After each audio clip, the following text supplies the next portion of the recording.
Some days when I time it just right and I'm driving home to the East Bay from here at church, I get onto the bridge and my rearview mirror fills with the bright orange colors of the setting sun. And I have to remind myself to keep my eyes on the road. And I keep darting back up to just enjoy this glory that I know is receding behind me, and this moment that I want to be as present to as I can. I think sometimes about the final drive that I'll make sometime. Those moments where in the rearview mirror, life really is receding behind you, and it's the only way to move on to the next adventure. And yet, heartbreaking often to leave so much beauty behind. So I try not to get stuck looking in the rearview mirror, but I also know that if I don't keep an eye occasionally glancing on the rearview mirror, whether there's a sunset there or not, I could also get into an accident. So that's really the idea today. How do we look at the rearview mirror the right amount? I spent this last week at a conference in Italy. And I'll tell you more about the conference in the weeks to come, but I want to tell you today about the person I went with. It's an old friend whose name's Dominic Barter. And I met Dominic for the first time when I was, I think, about 20 years old, and I heard him give a workshop talking about his work in restorative justice. Dominic was a student of the late psychologist Marshall Rosenberg, who developed that body of work called nonviolent communication. And Dominic was one of the folks who became kind of, an acolyte of Marshall's and took his work and said, well, it's got to be more than just teaching people how to communicate their feelings better. What Marshall's actually pointing to in this nonviolent communication, he's naming his work as part of this lineage of nonviolence that calls us to making the world a more peaceful and just place. And Dominic realized that he's probably not going to get that far in making the world a peaceful and just place by teaching people these feelings and needs and how to make... Has anyone ever had NVC used on you, nonviolent communication? If somebody used NVC on you, yeah, I'm sorry. If you haven't, it's somebody will start talking in a very affected way. And it's like trying to use an I statement, but it can kind of be a little heady and disconnected, is what I'm talking about. Instead of teaching people how to do that, Dominic thought, what we really need to do is look at the systems that people are a part of and that in so many ways orchestrate our behavior and our ways of even feeling our internal reality in relationship to others. And so he looked at the justice systems that we're a part of as one of those key systems. I mention this in part because there's going to be an opportunity today after the service to come learn about a book and an ongoing small group ministry called OnGo. And Kate and Anne have been working hard from our adult spirituality development team to offer this new small group ministry. And that work is also rooted in Marshall Rosenberg's work and nonviolent communication, but taking it to understand it as a spiritual practice more than a form of communication. The communication is sort of secondary to understanding the tools and the discernment of how to live rooted in life's emerging needs and our own connection to life through the needs that we feel. Needs like belonging and companionship, love and contribution. So I invite you to come learn more about that. I'm going to share a little more of my history with nonviolent communication, and Anne and Kate will share a little bit more about the process we'll do that after the service today.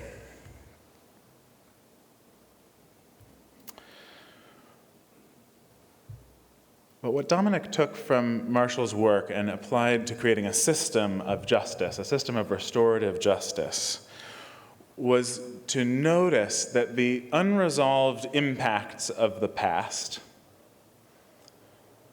continue to be active actors on events today.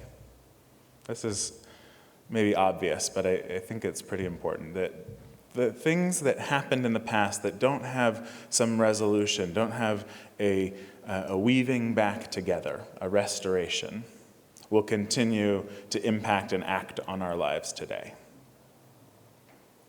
I think this is true of that moment 21 years ago. I was just about to start my sophomore year of high school when I remember coming out to watch the TV showing the airplanes crashing into the Twin Towers. I imagine that for most of us in this room, it's one of those light bulb memory moments. You know exactly where you were.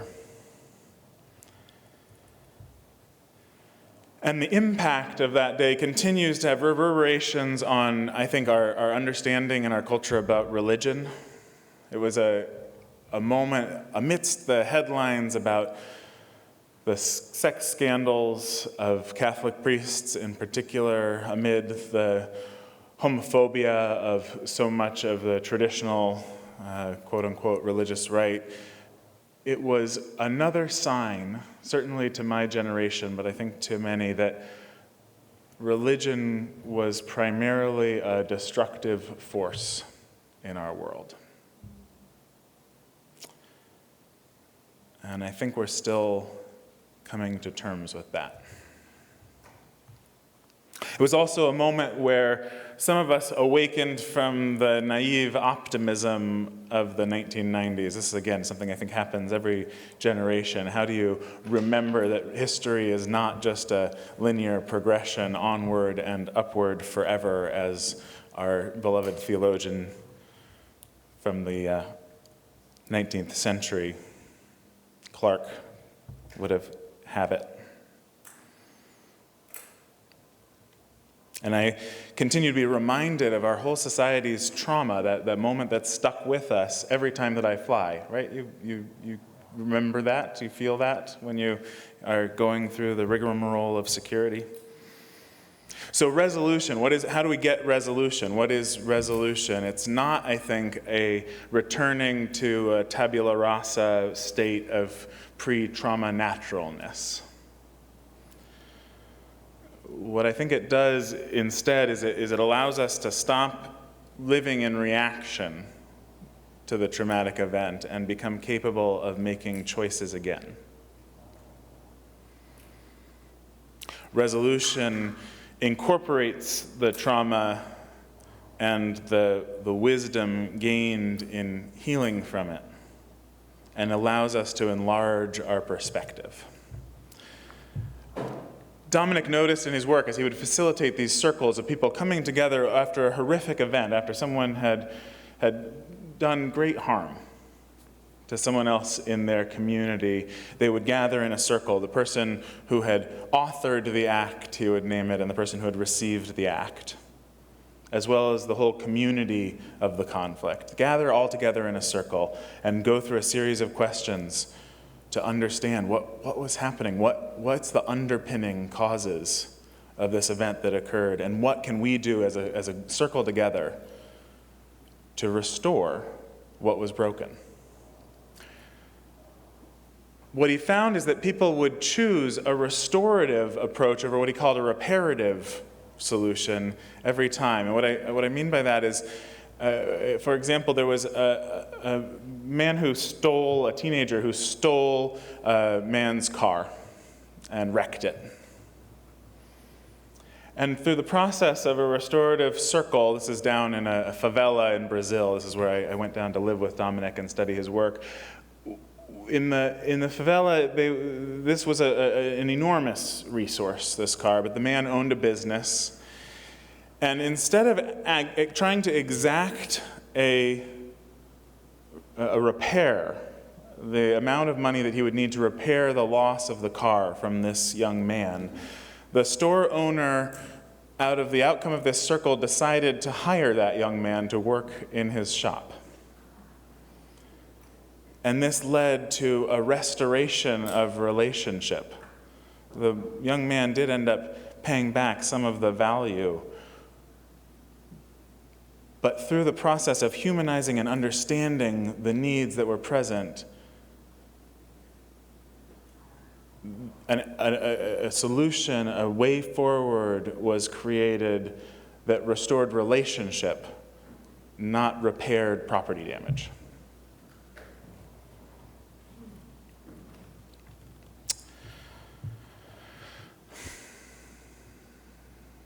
So I have a hunch that every single one of us has in our lives these unresolved moments, these relational challenges that are still asking of us to find a way to bring restoration.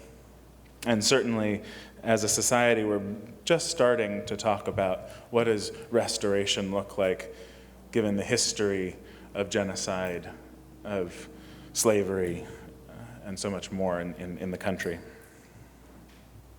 And of course, a congregation has its history too. So 3 years ago, I talked about some of the history that I had heard from you after a first year of serving as your minister. I had engaged in listening circles with you for a year. And what I heard and what I told you back was all the stories of why this congregation came to be, the challenges and the uncertainties, the questions about relationships with ministers. After sharing that sermon, a couple months later, I got in touch with Reverend Lisa Presley, who was your interim minister here a little over a decade ago. And she sent me her version of that sermon. And it was delightful, really, to find almost word-for-word paragraphs that we had summarized your history in the same way. And one of the key insights that I shared was that, as far as I can tell, the last settled ministry, that is a minister who the congregation as a whole has called, which is the process you're undergoing now to culminate next spring, different than an interim or a developmental like I am.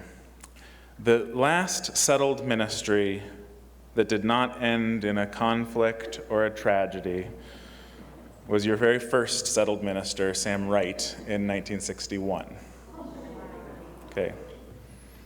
So sometimes I forget that I have to, I can't just say that once and then move on. I have to keep checking the rearview mirror, right? The minister who followed Sam Wright was Carl Bodermans. And in the packed lineage of ministers who've served here, I'm the 20th in just under 70 years.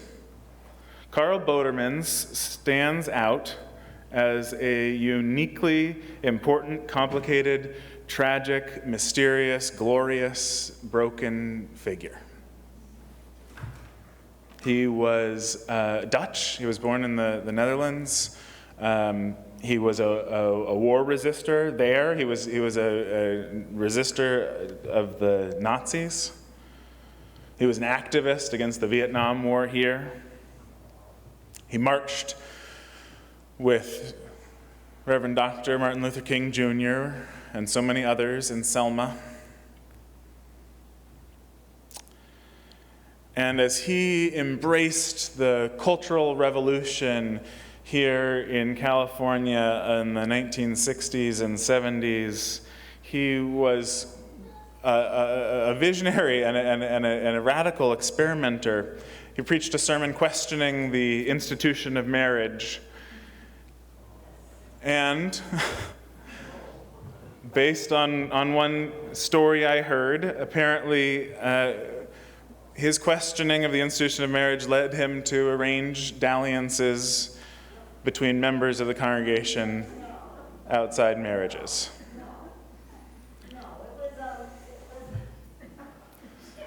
We'll talk more about the history, but there's a Series, it was a class. right. But I've also heard that he did have one-on-one conversations that invited people to have relationships outside of their marriages. That I don't know how much consent and context there was. And the story that is told with some appropriate degree of tittering is about nude massage, which was a class. And when you tell the story about nude massage, I've interpreted it as a code word for something bigger. Here's what I think. I think that it's a code word for the experimentation around sexuality that happened here in this community and many communities in the 1960s and 70s, in which we were working hard to bring joy and love of the body and sexuality back into religion, and in which boundaries and care about harm were not always on the front of people's minds.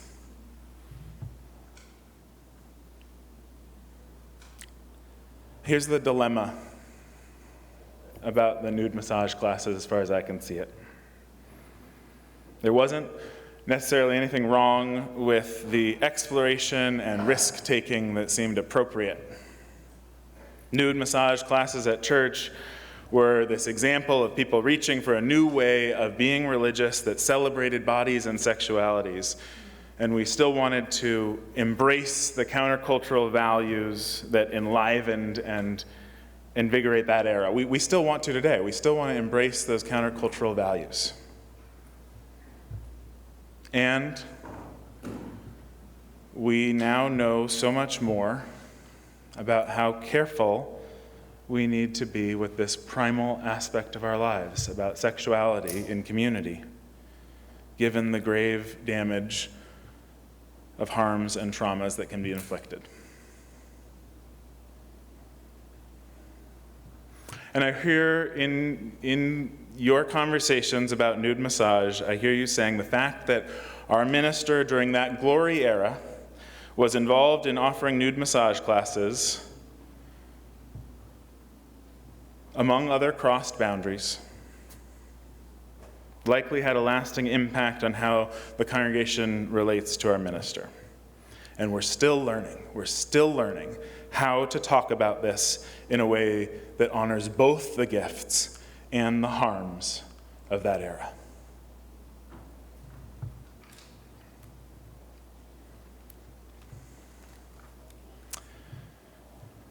It dawned on me, I had a moment at this conference. They were teaching about a new therapy that people are practicing called amniotic therapy. They're setting up a hot tub, essentially, a warm water about body temperature, where the therapist will hold and stroke the client. Everyone's wearing bathing suits and there's no genital contact. But as soon as they started talking about it, I felt myself, nervous. And then when I saw the demonstration of it, something clicked for me that there was a safety in the fact that it's not a one-on-one experience, it's a group therapy experience. And they're practicing it for people with extreme states, people who are experiencing psychosis and other troubles that are getting in the way of living life at all. To be able to repair an attachment relationship in a womb-like environment with a trusted therapist. They're early in the studies, but it's having amazing results. But watching the several people having this experience together at the same time helped me to remember that that was the issue when I've heard the story about nude massage being in the minister's office.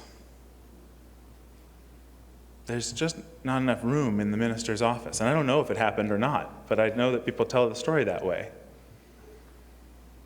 There's just not room in the minister's office to trust that an experience like that is being held with appropriate boundaries.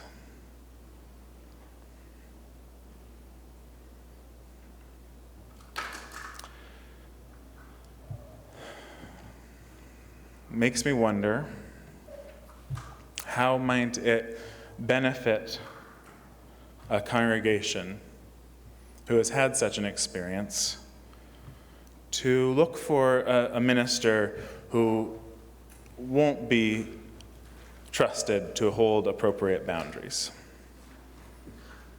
2 of the last 5 settled ministers here were explicit about not engaging in pastoral care. One who just said directly, I don't do it. One who got it, I think, written into his contract, is my understanding.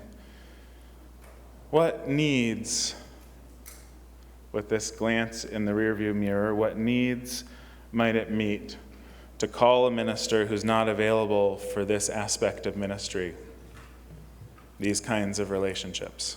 How might that serve a congregation?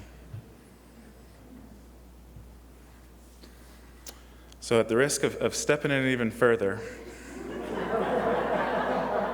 I'm going to tell you one more story.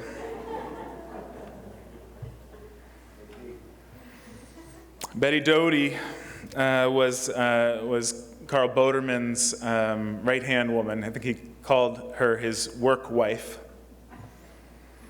She was also a secretary. She was also a religious educator. She was also ordained before going to seminary by the congregation here. And I don't know any more. I've heard stories about relationships between her and Carl, but I don't know. What I do know is that when she was in conflict with the next minister here, Sid Peterman left over that conflict. And the congregation chose the known, beloved Betty Doty over the minister that they had hired to serve. And so again, I wonder, what needs might it serve to call ministers who are already insiders, who are already known, like Betty Doty, like Norma Cordell and Pam Allen Thompson, who are members, or like Chip Wright, who was the son of Sam Wright, or Joel Schofield, the son of the prominent UU minister Harry Schofield in the city. Why might it serve a congregation to seek these people who have all again had conflictual or tragic endings, who are already known to the congregation? So there's a version of telling all these stories that is about being in a history that stays in reaction to the trauma, either by denying its relevance, that's all ancient history, doesn't have anything to do with where we're at now, where we're going next. I'm not going to look in that rearview mirror. Or by getting transfixed by it, hanging ahead in shame, look at all our bad decisions, we're so broken.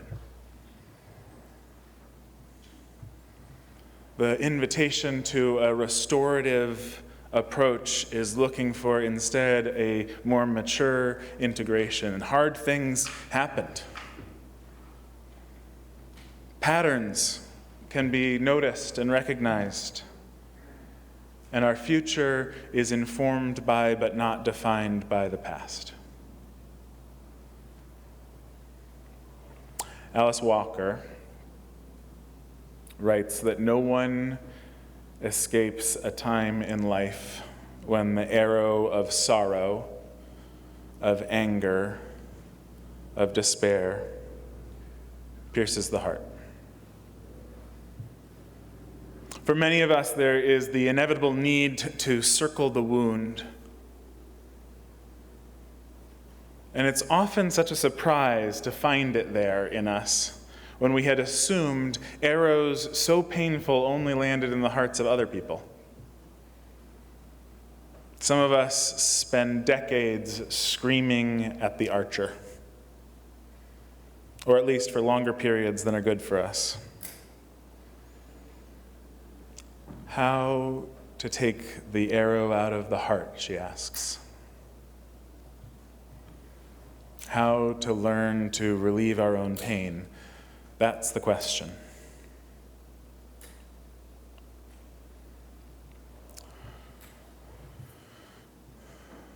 So we're going to dwell in this land of mirrors, looking backward, looking inward, looking outward, looking forward,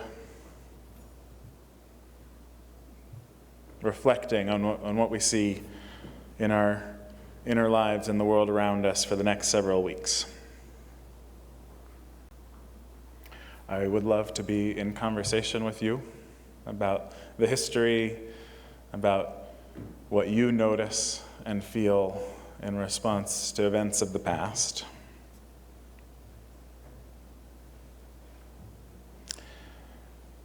And I hope that we can all keep checking that rearview mirror without getting fixed on it. May it be so. And amen.